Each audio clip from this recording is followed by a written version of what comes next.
Hi, I'm Dr. Guy Reekman, the Chancellor at Life University and the Executive Director here at the Midtown Clinic Vital Life Health Center. I'm here with my good friend, author, publicist, chiropractor, Dr. J.C. Smith, and we've been talking about the development of chiropractic, some of the media war, not only against chiropractic, but the war that stops you from having information that you need to make appropriate decisions about your health and your children's health and how to get that information. So I want to talk a little bit today about the shift that's going on in healthcare. I have an acquaintance, I met him recently, I've been talking about him for years, from Harvard, Dr. David Eisenberg. Eisenberg is a statistician at Harvard, and he was commissioned in the late 80s, 1989 in particular, to do a study on how many people were using alternative healthcare as their primary approach to health. And his study came out, was published on the front page, top story of USA Today. So this was not something that was buried somewhere in the paper. And he found that year that there were 39 million more visits to alternative healthcare practitioners than all the mainstream medical doctors and medical specialists combined. That literally shook the healthcare community to their core, especially the medical pharmaceutical industry. And so they told him, do the study every year for the next decade. They wanted to know, was this going up? Was it going down? Was it a blip in time? Was it growing exponentially if it was growing? Because it really was an indication of how people were voting with their feet and their dollars as far as their healthcare was concerned. And so he did the study every year. And in 1999, the last year he did the study, that year there were 250 million more visits to alternative healthcare practitioners. One other comment, they found out, they being the Office of Alternative Futures at your graduate school, Berkeley, they were not rejecting medicine. They found that only 4.4% of the population had said, whatever happens to me, do not put me in the medical system. And I always thought those were kind of wacko kind of people. You know, there's 4.4% of the American population that's wacko about everything, you know. I actually met one of those people. I was a woman in San Diego, well educated, very wealthy. Her husband owned a national car company. They had homes in Aspen and St. Martin's and San Diego and Boston. So well educated financially. This was not, you know, someone out in the outback somewhere that was raised by wolves. And old hippies. Right, not old hippies. But she had, her husband had come down with a brain tumor, and they did the normal medical things. The things we're all programmed to. What they didn't tell her was that by affecting his frontal lobe, he literally turned into an animal for 9 months that he continued to live. They had to have him strapped in a bed. He would attack people, and before he passed away. And that experience said to her, you know what, I don't care what I get. Do not put me in that system. So, you know, the 4.4% necessarily aren't wackos. They've just had some experiences. But what was more important was the 95.6 said, and I quote, we want a healthcare system that reflects our current social values. And by that, you know, I thought, well, what the heck do they mean by social values, current social values?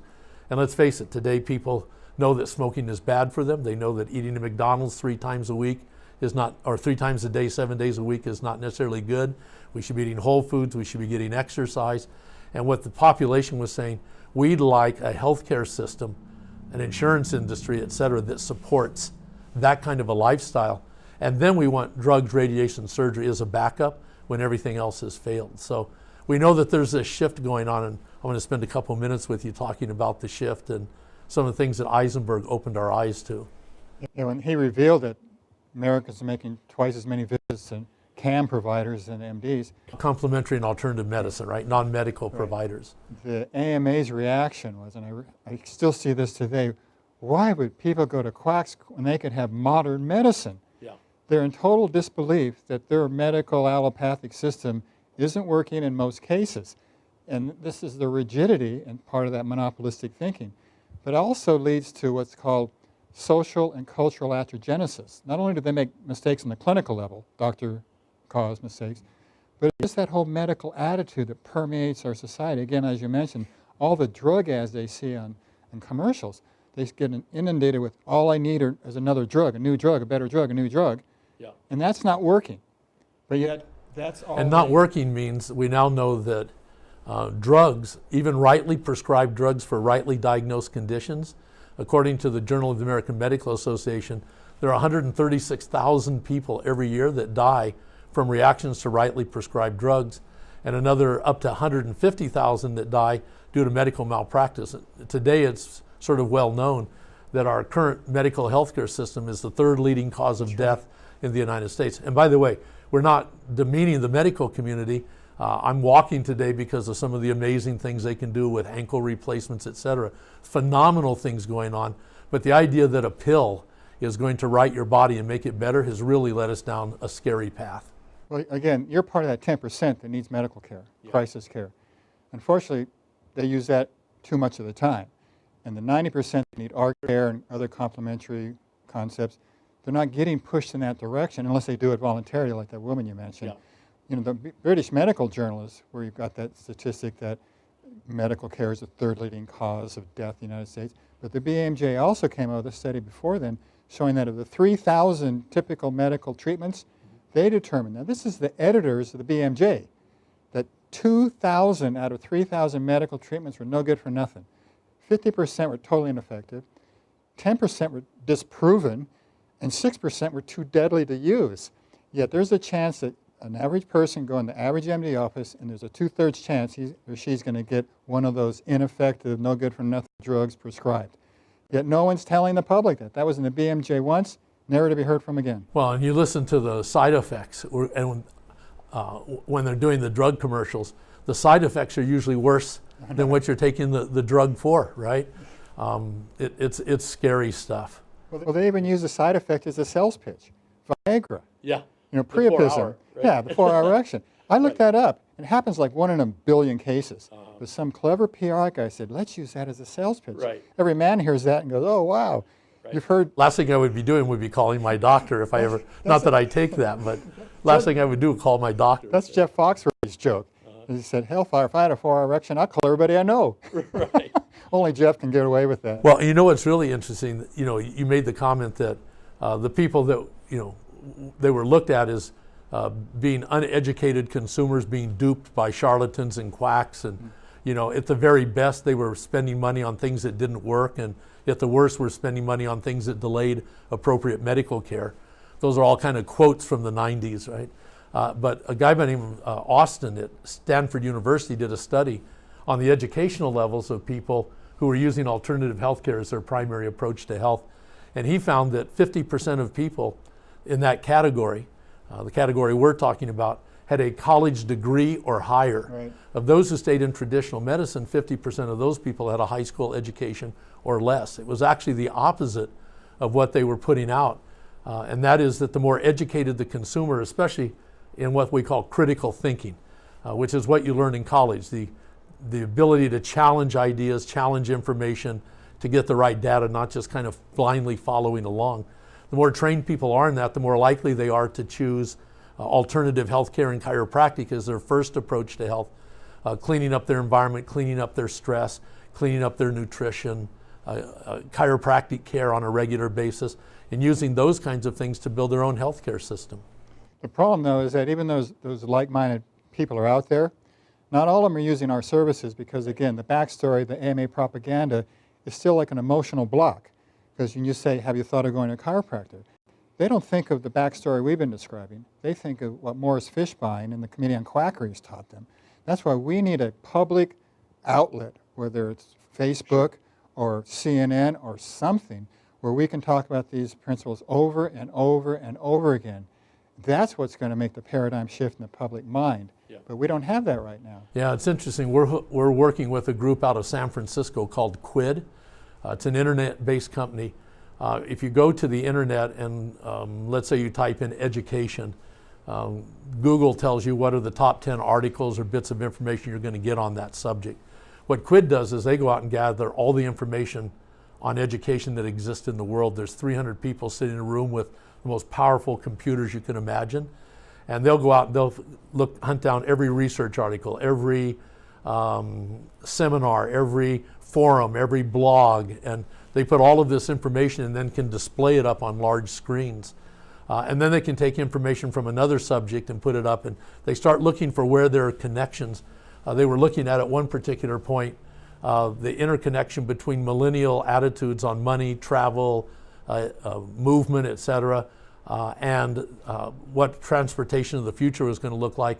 And they found an interconnection way out on the edge of their screen, and it happened to be a little company called Uber that they then identified, and of course then stockholders rushed to it, and of course it's a quote overnight phenomena. But they just did a study for Walmart on healthcare and what moms, particularly moms, thought about our current healthcare system.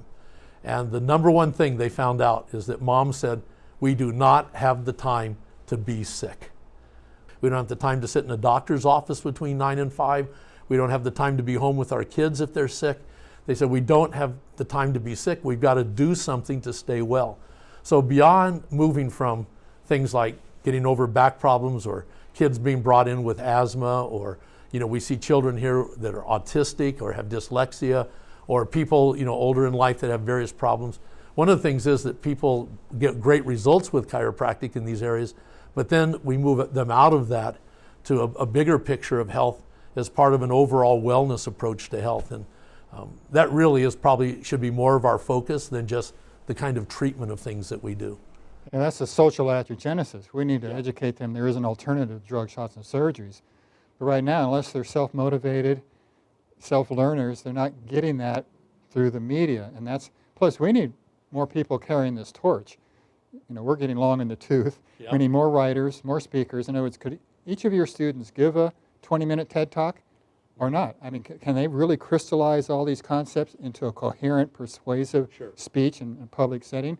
What a great program that would be. And if people wanted to go get information, how would you tell them to begin that search, that access? I know, for example, the guy that cuts my hair just had a child, and he asked me about if I had a copy of the movie Vaxxed, which is about the conspiracy at the Center for Disease Control, where they've covered up for 20 years and even denied that there's a relationship between vaccine and autism, which we know, and we were talking about some statistics earlier.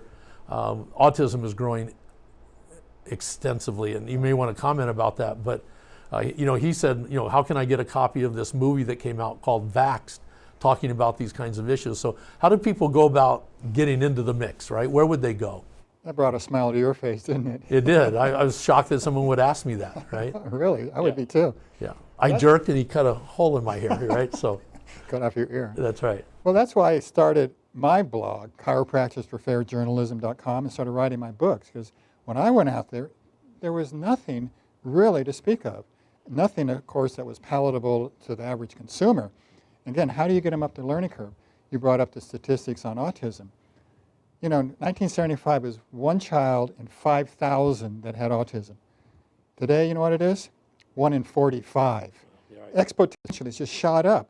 Not only the mercury from aerosol, but the cocktail shots. It just overwhelms the kid's immune system. 40-some shots within it's amazing. The first year of life. So, and people don't know that there's a movement opposing that. Right. And then they're branded. Your kid can't get into school if you don't have these shots. Which is not true. Yeah, but they scare people. Right, and exactly. Again, we need public resources. Yeah.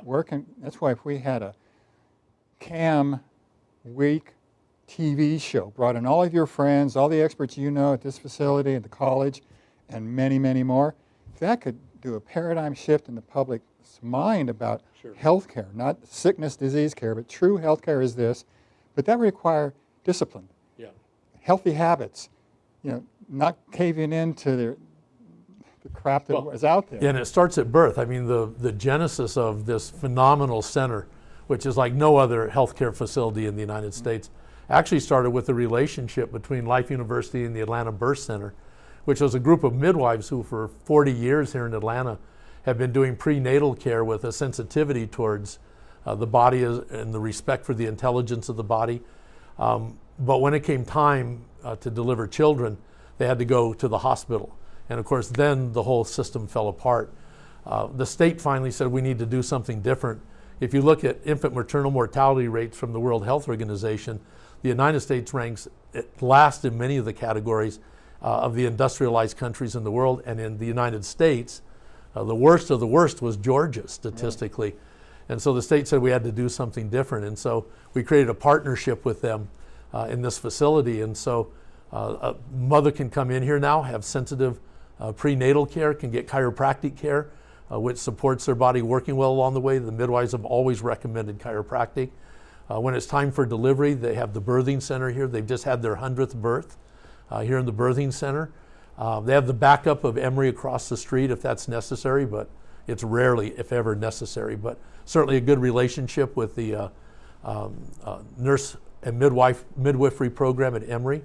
And then mother and child can be checked chiropractically. We check them out on a quarterly basis a year after they're born in our functional neurology center to make sure that their neurology is developing appropriately, because parents don't see things that eventually could be things like dyslexia, autism, and other neurological problems. So we see them on a regular basis, not because they have a problem, but to catch something early. And I'll talk to them about how to get their children's nerve systems working at more maximum performance so they do better in school, they do better in relationships. So we're seeing a shift, right? And it's showing up in places like this. So, you know, I guess to answer my own question, you've got to find someone in this system and start digging, and they can give you resources, whether it's the National Vaccine Information Center, whether it's your books, whether it's Vital Life Health Centers, and getting on our Facebook page, and you'll get access to all sorts of different services and people in town. And so there really is this subculture of a healthcare community growing in the United States. Yes, and we need to facilitate that. And you've got thousands of students who need to be the next wave of spokesmen to do that. And we stand on your shoulders and appreciate the work that you've sort of gone out there with the Sanjay Guptas and the NPRs and written the books to give us the background, the history, and the facts, right? So when we talk to these people, we can stand on them. So kudos to you and thank you.